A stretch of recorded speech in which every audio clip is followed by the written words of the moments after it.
4.5 লক্ষাধিক টাকার ইয়াবা ট্যাবলেট সহ এক ব্যক্তিকে গ্রেফতার করল পুলিশ। মোট 2280টি ইয়াবা ট্যাবলেট, নগদ 4600 ভারতীয় টাকা এবং একটি মোবাইল ফোনও পুলিশ উদ্ধার করেছে। এই ঘটনায় ব্যাপক চাঞ্চল্য ছড়িয়েছে কোচবিহার জেলার চ্যাংরাবান্ধা সীমান্ত এলাকায়। পুলিশ জানিয়েছে, গ্রেফতার হওয়া ওই ব্যক্তির নাম বিক্রম কুণ্ডলিয়া।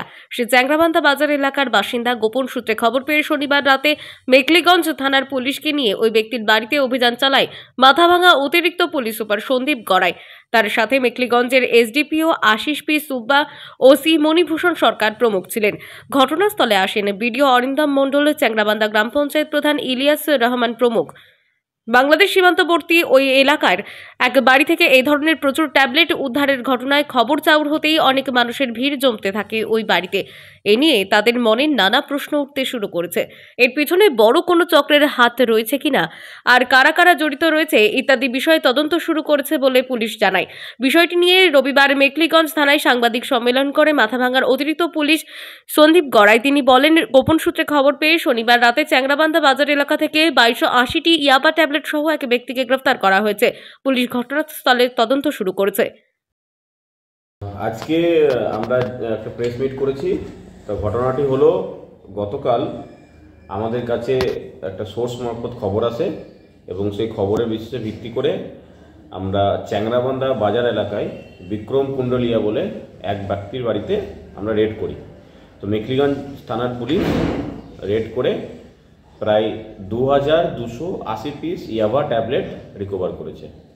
তার সাথে তার বাড়িতে কিছু ক্যাশও পাওয়া যায়, 4600 টাকার মতো, এবং সাথে একটা মোবাইল ফোন আসামি আমরা সিজ করে থাকি। স্যার, এই ইয়াবা ট্যাবলেট কোথা থেকে আসছিল, কে কোথা দিয়ে আসছিল স্যার বলবেন? এটা আমরা আসামিকে অ্যারেস্ট করেছি, তাকে আমরা পুলিশ রিমান্ডে নেব এবং পুলিশ রিমান্ডে নিয়ে তাকে পুরোটা জিজ্ঞাসাবাদ করা হবে। স্যার, এর সাথে আর কে কিছু যুক্ত আছে স্যার?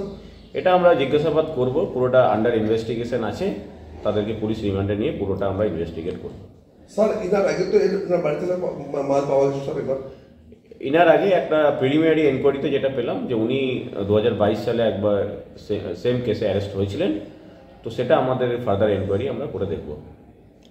তো স্যার, আজকে কি নাকি কোর্টে পাঠাবেন স্যার? আজকে কোর্টে প্রডিউস করা হবে এবং পুলিশ রিমান্ডের জন্য প্রেয়ার করা হবে। স্যার, চ্যাংরাবান্ধা ছাড়াও কি অন্যান্য এলাকায় মেখলিগঞ্জ ব্লকের এই চলছে? এখনো পর্যন্ত আমাদের কাছে সেরকম কোনো খবর নেই, বা যদি কেউ এরকম বিজনেস করতে থাকে তা ডেফিনেটলি মেখলিগঞ্জ থানার পুলিশ এবং কুচবিহার জেলা পুলিশ তাদের এগেনস্টে অ্যাকশন নেবে আইনত। স্যার, আমরা শুনছি চ্যাংরাবান্ধা দক্ষিণ পাড়া আছে, যেটা বিএসএফ ক্যাম্প রোড আছে, ওখানে কিছু পাওয়া যাচ্ছে, আর কিছু স্যার রেড লাইট এরিয়ার মধ্যে স্যার, আর কিছু স্যার চ্যাংরাবান্ধা ট্রাক পার্কিং ওই জায়গা, ওইসব জায়গা থেকে ইয়াবা ট্যাবলেট পাওয়া যায় স্যার। আমরা পুরো জিনিসটাকে দেখব। এরকম কোনো এখনো পর্যন্ত কমপ্লেন কোনো আমাদের কাছে আসেনি, বা ডেফিনেটলি যদি এরকম কোনো ঘটনা ঘটে থাকে পুলিশ তাদের বিরুদ্ধে শক্ত হতে ব্যবস্থা নেবে। স্যার, বিক্রম কুণ্ডলিয়ার সাথে আর কে কিছু যুক্ত আছে, তার নাম কিছু পাওয়া গেছে? এখন আমরা তাকে অ্যারেস্ট করেছি, তদন্তের সাথে পুরোটা আমরা রিভিল করতে পারছি না। স্যার, কালকে কয়জনকে আটক করা হলো? কালকে একজনকে অ্যাটাক করা হয়েছে, যার নাম বিক্রম কুণ্ডলিয়া। স্যার, কত টাকা মাল হয়েছে স্যার? এটা আনুমানিক বাজার মূল্য প্রায় 4.5 লাখ টাকার মতো। 4.5 লাখ টাকা। ধন্যবাদ স্যার। Thank you.